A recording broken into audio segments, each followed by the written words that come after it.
Halo, apa kabar pemirsa TVR Parlemen dimanapun Anda berada? Berjumpa kembali dalam program TVR 09 bersama saya Vincent Aldi dan rekan saya. Dan saya Nazia Sudirja. Dalam 30 menit ke depan kami akan sajikan kepada Anda sejumlah berita nasional, khususnya dari sudut pandang DPR RI sebagai referensi Anda dalam memahami dinamika politik, hukum, ekonomi, sosial, dan budaya di Indonesia. Dan pemirsa TVR 09, inilah TVR 09 selengkapnya.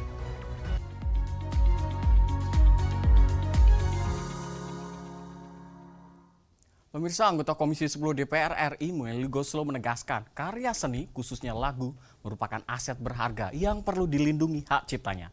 Salah satunya yaitu melalui revisi Undang-Undang Hak Cipta. Anggota Komisi 10 DPR RI Melly Goeslaw menilai revisi Undang-Undang Nomor 28 Tahun 2014 tentang hak cipta perlu dilakukan guna melindungi seniman, khususnya para pencipta lagu di era digital saat ini. Pernyataan itu mengemuka dalam forum legislasi yang digelar Koordinatoriat Wartawan Parlemen di Kompleks Parlemen Senayan, Jakarta. Dalam forum ini, Melly Goeslaw menegaskan karya seni khususnya lagu merupakan aset berharga yang perlu dilindungi hak ciptanya, salah satunya melalui revisi Undang-Undang Hak Cipta.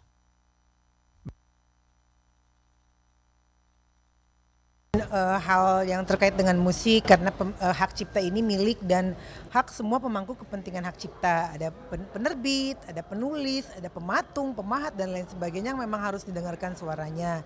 Tapi memang yang paling besar dan paling berisik adalah musik. Tapi saya yakin di antara perbedaan-perbedaan pendapat yang terjadi di dalam musisi atau teman-teman saya itu semuanya niatnya baik dan menghasilkan sesuatu yang baik.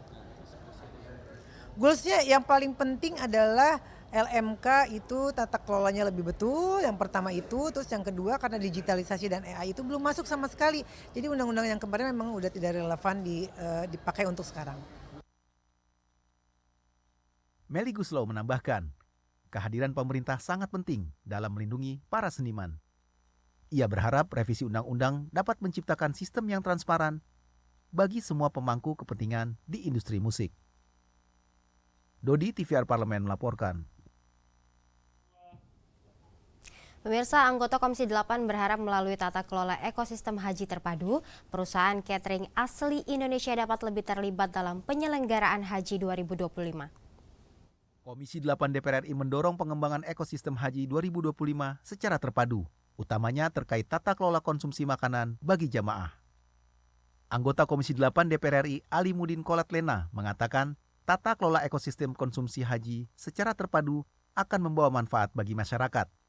Pasalnya, berdasarkan evaluasi anggaran haji 2023 dan 2024, biaya untuk konsumsi tercatat cukup besar, yakni 2 triliun rupiah. Namun biaya sebesar itu tidak dirasakan hingga level petani, peternak, dan nelayan sebagai pemasok bahan pangan.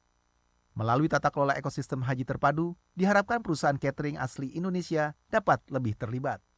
Saya tadi lebih menekankan soal pengembangan ekosistem haji lebih khusus untuk ekosistem untuk konsumsi jemaah haji kita di Tanah Suci. Nah, kalau kita evaluasi dari tahun ke tahun 2023-2024 yang paling dekat itu memang khusus untuk konsumsi haji kita, jemaah haji kita di Tanah Suci itu berkisar hampir 2 triliun tiap tahun. Nah, tapi itu masih baru menyentuh level pabrik.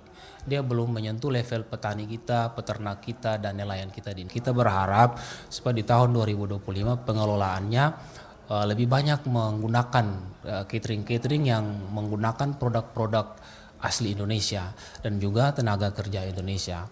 Kan dengan begitu bisa kembali anggaran itu ke tanah air. Penggunaan catering jamaah haji yang berasal dari produk Indonesia akan berdampak pada penyerapan tenaga kerja. Hal itu akan memacu perputaran roda ekonomi UMKM hingga skala rumah tangga. Ajib dan Ridwan, TVR Parlemen melaporkan. Pemirsa, Komisi 9 DPR RI berkomitmen memperjuangkan hak pekerja terdampak PHK PT Sritek. Kami hadirkan informasinya usai jeda, tetaplah di TVR 09.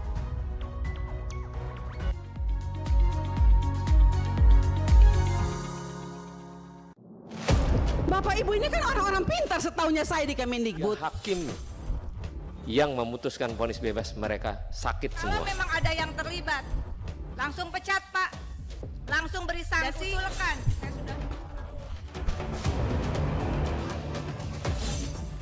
Saksikan dari ruang sidang hanya di TVR Parlemen.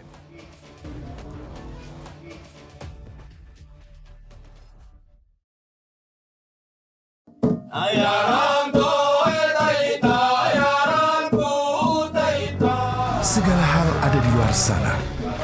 Lalui rintangan, terus bergerak, maju menembus batas. Jelajahi dan buktikan. Marilah kita memasuki acara ketiga rapat paripurna Dewan hari ini, yaitu pembicaraan tingkat 2 pengambilan keputusan atas rancangan undang-undang tentang perubahan kedua. Halo pemirsa TVR Parlemen, saat ini saya sedang berada di Desa Wairebo. Ketika aspirasi rakyat didengar, kami hadir sebagai media referensi Indonesia.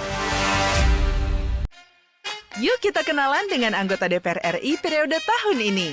Dari depan kursi, di balik kursi, gini, di balik kursi. Aku ingin menjadi sesuatu yang mungkin bisa kau rindu. Asap kahiji, rukun sakabehna, gitulah pokok nama.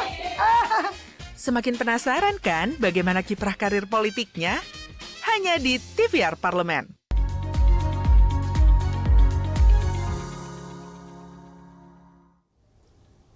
Anda kembali menyaksikan TVR 09. Pemirsa, anggota Komisi 9 DPR RI meminta pemerintah dapat memastikan hak pekerja PT Sritek.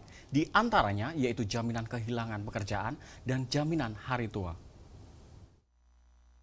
Komisi 9 DPR RI berkomitmen untuk memperjuangkan hak pekerja PT Sritek yang terdampak pemutusan hubungan kerja. Anggota Komisi 9 DPR RI, Neti Prasetyani, meminta pemerintah dapat memastikan hak pekerja PT Sritek. Di antaranya, jaminan kehilangan pekerjaan dan jaminan hari tua. Ia juga mendorong pesangon bagi korban PHK dapat dicairkan dengan aturan yang tidak berbelit, sehingga dapat segera dimanfaatkan pekerja untuk memenuhi kebutuhannya. Selain itu, Neti juga mendorong pemerintah untuk memberikan perlindungan hukum agar hak pekerja atas THR dapat terpenuhi. Komisi 9 turut mendukung langkah pemerintah dalam mengevaluasi secara menyeluruh tata kelola industri dan regulasi. Hal itu sebagai langkah mitigasi agar kejadian serupa tidak terjadi pada industri lain. Yang pertama, kita dorong pemerintah agar bisa mengadvokasi hak mereka terhadap THR.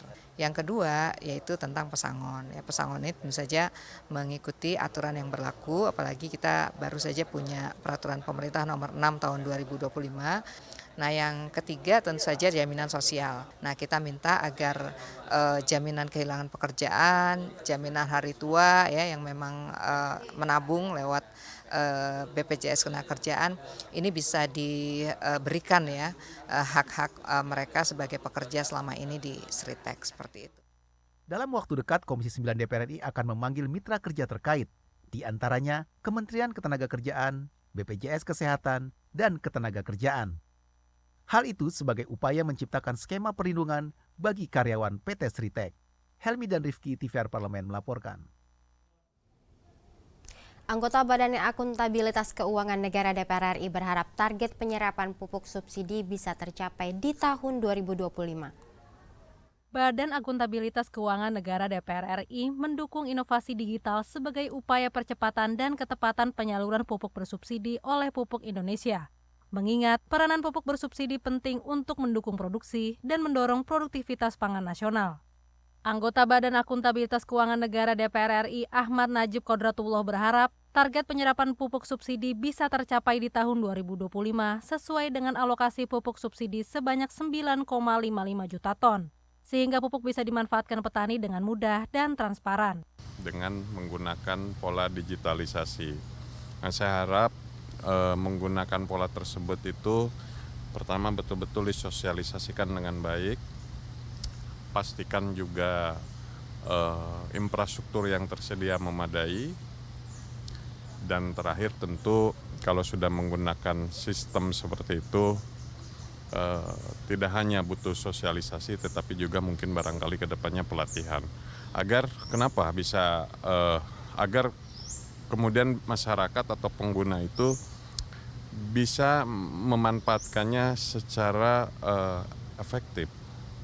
Karena seringkali kalau kemudian pola seperti itu dilakukan tanpa melaksanakan sosialisasi, pelatihan dan sebagainya hasilnya kurang maksimal. Sejak diterapkannya digitalisasi pada Januari 2024, sistem integrasi pupuk bersubsidi mencapai lebih dari 26 juta transaksi penebusan pupuk subsidi dengan rata-rata 2,5 juta transaksi setiap bulannya. Dari Karawang, Jawa Barat, Andri, TVR Parlemen melaporkan. Pemirsa, anggota Komisi 4 DPR RI berharap kualitas pupuk di gudang pupuk Sriwijaya, Yogyakarta dapat lebih baik agar mendapatkan hasil panen yang maksimal bagi para petani. Anggota Komisi 4 DPR RI Alin Mus mengatakan, ketersediaan pupuk di gudang pupuk Sriwijaya sudah aman sampai akhir tahun. Alin meminta PT Pupuk Sriwijaya mengantisipasi kekosongan pupuk karena banyak permintaan dari para petani, khususnya pupuk subsidi.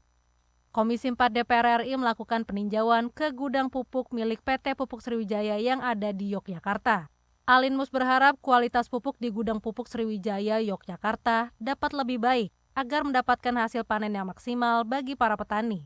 Alin berharap pendistribusian pupuk tepat sasaran, serta dukungan kebijakan yang berpihak pada petani dan ketersediaan pangan yang berkelanjutan bagi bangsa.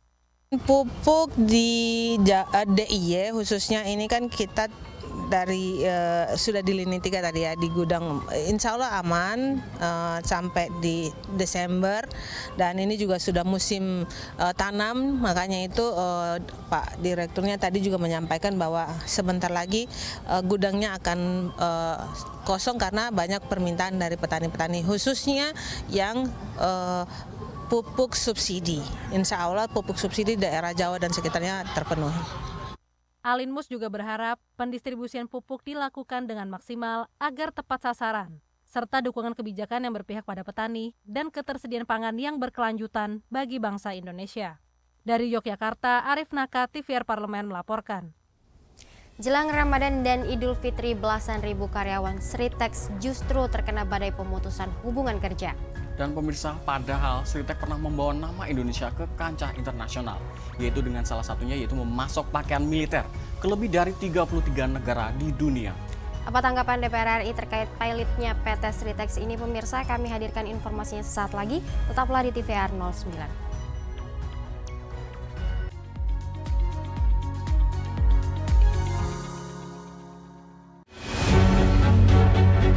Bahkan sebenarnya yang ngebongkar itu bukan negara. Harusnya yang mau ngemasang itulah yang bongkar. Ini mana negara yang bongkar, negara rugi lagi. Negara yang ngeluarin sertifikat. Iya, negara yang bongkar. Itu Bu Titi sampai bantu harusnya ya, cuman kan kita belum tahu nih orangnya siapa. Mau nggak mau negara aku harus ambil alih demi kepentingan nelayan. Pak Dede menyampaikan tuh sepertinya ada permainan nih antara pengembang dan juga kepala desanya, aparat desa. Ada potensi ya.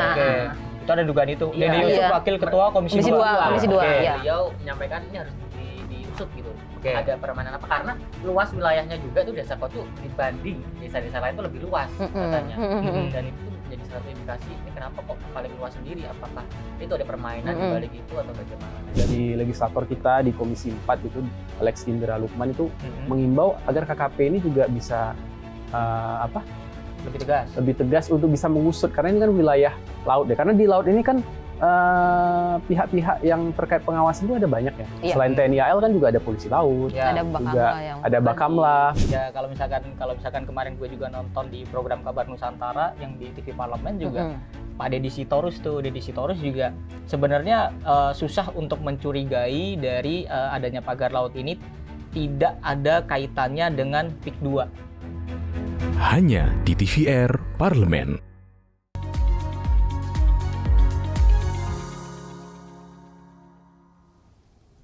Anda kembali menyaksikan TVR 09. Pemirsa, usai badai PHK Sritex, para buruh di perusahaan tekstil lainnya kini mulai was-was karena ekosistem industri tekstil yang tak kunjung membaik.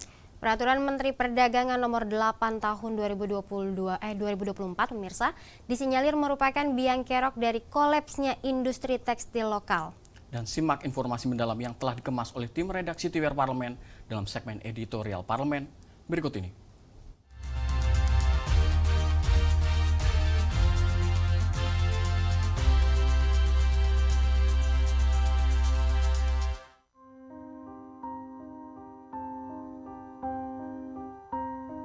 Tangis pekerja Sritex pecah pasca perusahaan tempatnya menggantungkan hidup resmi berhenti beroperasi. Hampir 11.000 pekerja di 4 pabrik Sritek di PHK usai Mahkamah Agung memutus kasasi pilot atas raksasa tekstil ini.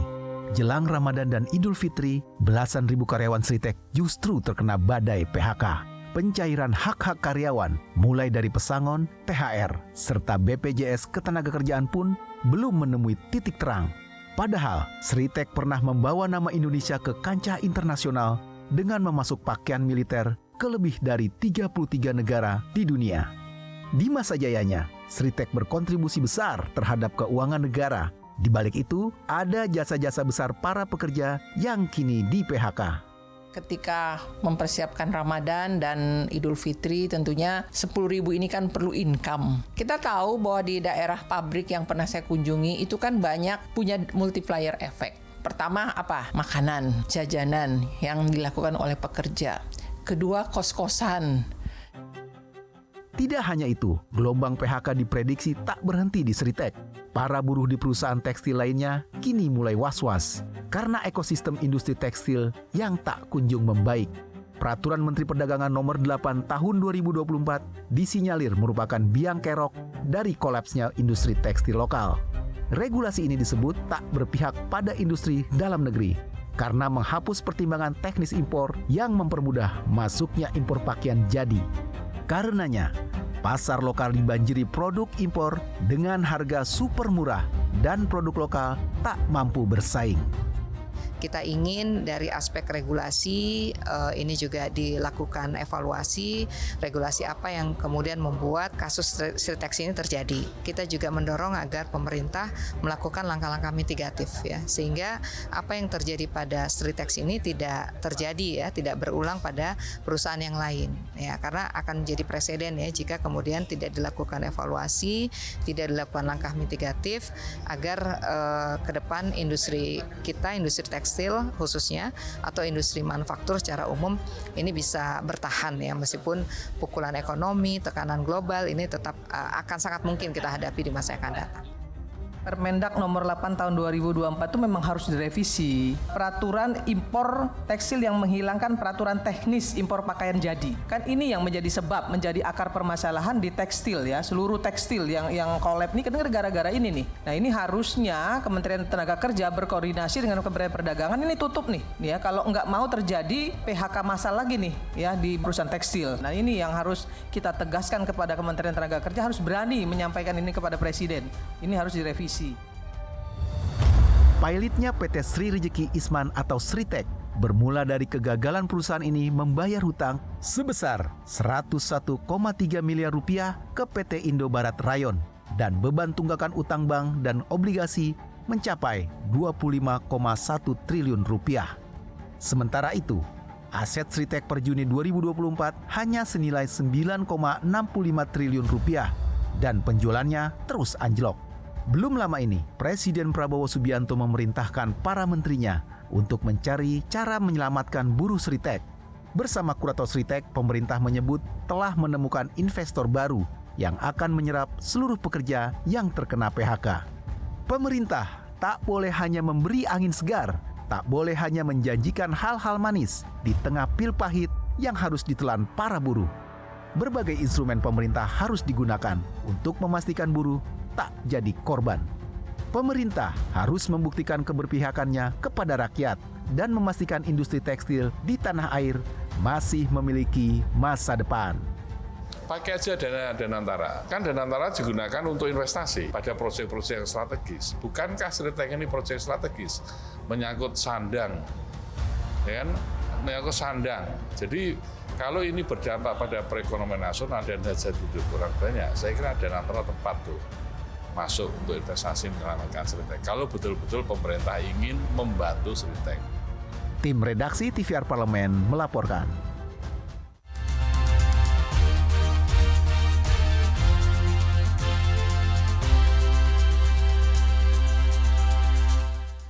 Pemirsa, bagi umat muslim membaca Al-Quran merupakan salah satu ibadah yang disukai Allah dan menjadi syafaat di hari kiamat nanti.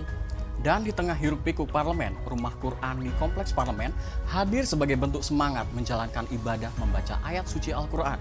Seperti apa rumah Al-Quran ini? Jangan kemana-mana, tetaplah di TVR 09.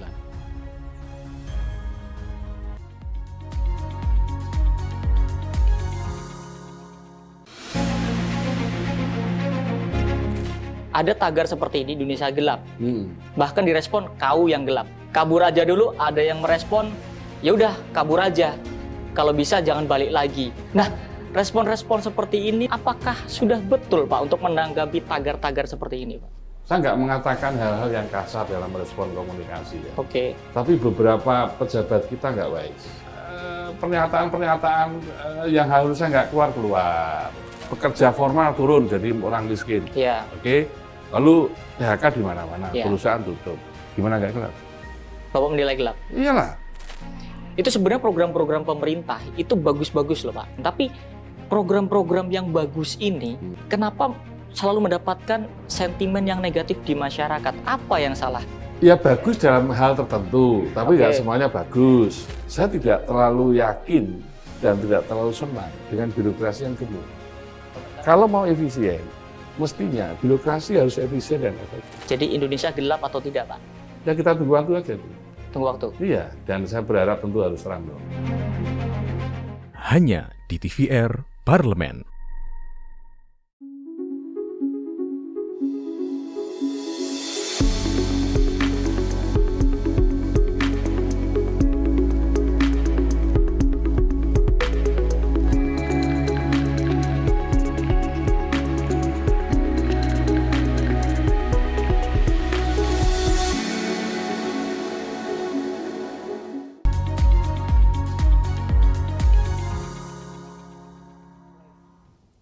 Terima kasih Anda masih bersama kami di TVR 09, pemirsa.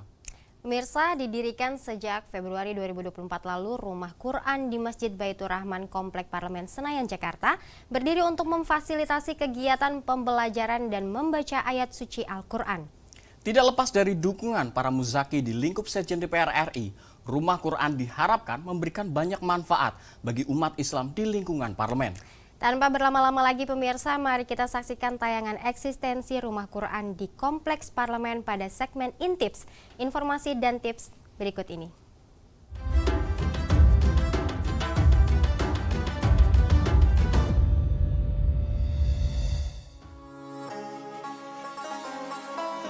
Hiruk-pikuk atmosfer kesibukan aktivitas keparlemenan tidak melunturkan semangat untuk menggelorakan ibadah membaca ayat suci Al-Quran. Harmoni lantunan ayat suci itu terjaga dalam kegiatan Rumah Quran di Masjid Baitur Rahman Kompleks Parlemen Senayan, Jakarta. Sekretariat Jenderal DPR RI melalui Dewan Kemakmuran Masjid Baitur Rahman serta unit pengumpul zakat telah mendirikan Rumah Quran pada bulan Februari tahun 2024. Pembentukan Rumah Quran ini bertujuan untuk memfasilitasi kegiatan pembelajaran membaca Quran bagi setiap umat muslim di kompleks parlemen. Rumah Quran ini memiliki 3 kelas pembelajaran, yaitu kelas tahsin, tilawah, dan tahfidz. Total, ada sebanyak 70 pegawai di lingkungan DPR yang mengikuti kegiatan Rumah Quran. Bagi umat muslim, membaca Quran merupakan wujud ibadah yang mendapat ganjaran pahala besar. Tak hanya itu, rutin membaca Quran diyakini dapat memberikan dampak positif bagi pegawai dan lingkungan kerjanya. Hal itu pula yang diharapkan oleh para pengajar di Rumah Quran. Para jemaah pengajian Rumah Quran ini pada akhirnya dapat menularkan kebaikan dan ilmunya kepada lingkungan terdekatnya. Sebenarnya kita punya program yang insya Allah mudah-mudahan nanti dapat berjalan. Kita insya Allah akan membuat program Rumah Quran yang lebih termanage, yang lebih terfokus dan memiliki jangka waktu. Dalam artian memiliki target, yang mana target ini kita tujukan untuk para jamaah sekalian, yang mana apabila mereka sampai pada titik target tersebut, kita mengharapkan mereka bisa mengajar kembali untuk di luar maupun untuk di kalangan keluarganya sendiri, seperti itu. Eksistensi Rumah Quran di kompleks parlemen ini tidak lepas dari dukungan para pembayar zakat atau muzaki di lingkup Setjen DPR RI.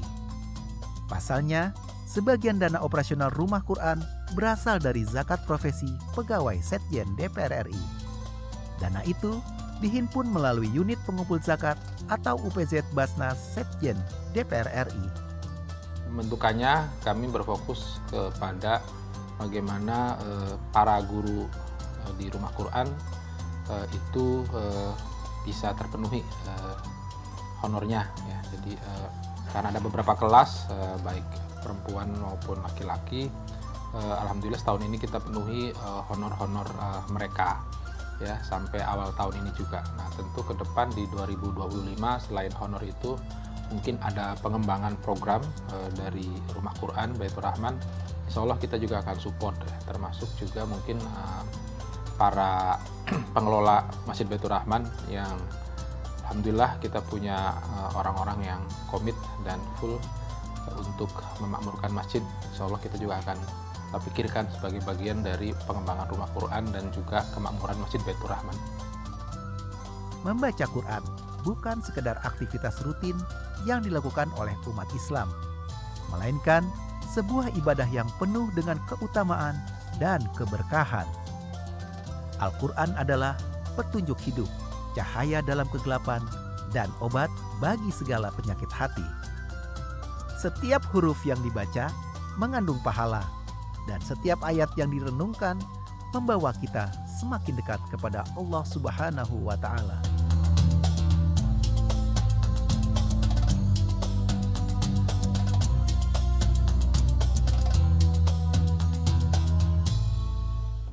Pemirsa TVR Parlemen, demikian TVR 09 edisi pagi ini. Segenap kru TVR Parlemen yang bertugas mengucapkan terima kasih telah menyaksikan TVR 09 pagi ini. Saya Nazia Sudirja dan rekan saya Vincent Aldi. Sampai jumpa di TVR 09 selanjutnya. TVR Parlemen, Referensi Indonesia.